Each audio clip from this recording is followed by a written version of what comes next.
Queridos estudiantes, bienvenidos.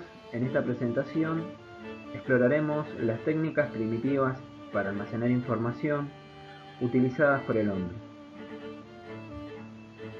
El primer problema de la humanidad en relación con la información fue la forma de transmitirla, después el de conservarla. Empleó primero la memoria, para lo cual se adiestraba a cierto tipo de personas que recibían este delicadísimo encargo. Así se transmitieron de generación en generación cuentos, leyendas, mitologías, sagas y otras formas narrativas. Pero la memoria es frágil, incluso la de un grupo especialmente preparado, y la transmisión de persona a persona altera el mensaje en función del número de estas y de la distancia geográfica y temporal.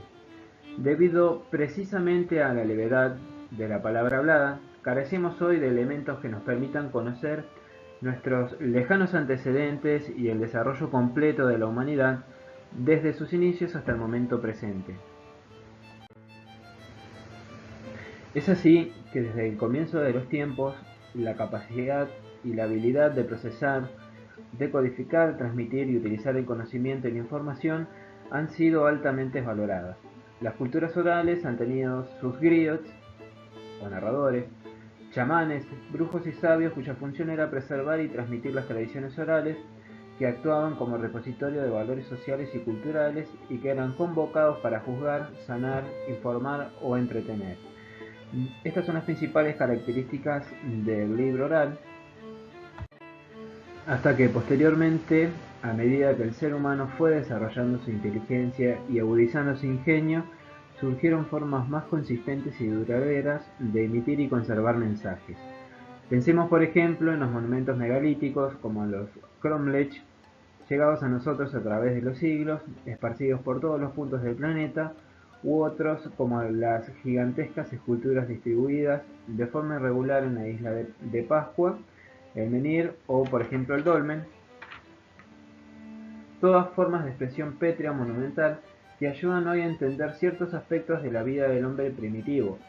Son en cierta manera mensajes, nos hablan de su estado cultural, del desarrollo de su pensamiento, de sus creencias religiosas, de su costumbre. Si careciéramos de tales formas de expresión, ignoraríamos muchas más cosas en torno a nuestros antepasados. Un método más refinado y artístico de conservación de la información lo forman las pinturas rupestres que podemos ver en muchas cuevas naturales. Por ejemplo, las de Altamira de Cantabria, las de las Caux en el sur de Francia o la del Escorial en Montemor, o las que podemos ubicar en Novo, en la ciudad de Évora, Portugal. Pensemos por un momento, ¿qué ha querido transmitirnos el hombre prehistórico al convertir las cavernas en verdaderas galerías naturales de arte? ¿Se trata de mensajes, de expresiones de miedo, de temores, o acaso era una forma de comunicarse con la divinidad?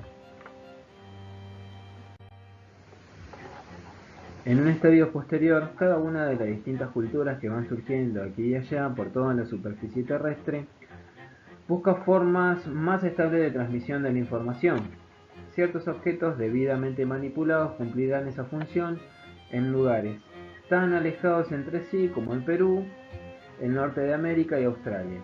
En Perú, por ejemplo, los incas utilizan un instrumento mnemotécnico denominado quipu, que significa nudo, formado por cordeles o cuerdecillas anudados de distintos colores y grosores, como se puede visualizar en la imagen. Estos eran básicamente signos con el que se podían realizar cálculos numéricos o dar razones de hechos o acontecimientos importantes. Más cercanos a nosotros podemos considerar el uso de las tarjas, palabra que da origen a tarjeta, que eran básicamente palos o madera que se partían longitudinalmente por el medio, usados en las provincias del norte de Argentina y en España para comprar al fiado. Al efectuar la compra se marcaba una muesca en el listón, una parte del cual se quedaba el vendedor y la otra se la llevaba el cliente. Al tiempo de ajustar las cuentas, se confrontaron ambos trozos que debían coincidir. Por último, la invención de la escritura marcó un hito tan importante desde el que se separa la historia de la prehistoria. Es decir, que comenzamos a hablar de historia una vez que se comenzó a hacer uso de la escritura.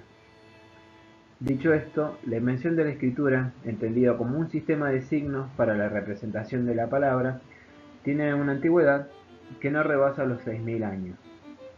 Este invento, originado en Sumer, en Mesopotamia, ha tenido su propia evolución. La primera manifestación fue la escritura pictográfica, donde se representan objetos gráficamente. Son básicamente objetos familiares de la vida cotidiana, como por ejemplo un pez, un pájaro, el sol, etc. Con la aparición de la escritura ideográfica, se permite la asociación de ideas a las imágenes. Por ejemplo, la idea de comer se asocia a la espiga, el sol al concepto de luz o calor, y el trabajo, por ejemplo, al buey. La fonética, en este caso los signos, se usan para representar sonidos sin tener en cuenta el objeto. Por último, la constitución del alfabeto constituyó una simplificación al tener cada signo un sonido simple. De esta manera, con un número limitado de signos se pueden obtener todas las combinaciones deseadas. La creación y el desarrollo del alfabeto significó la culminación de un largo proceso. Se podría decir que el paso decisivo para la perfección de la escritura.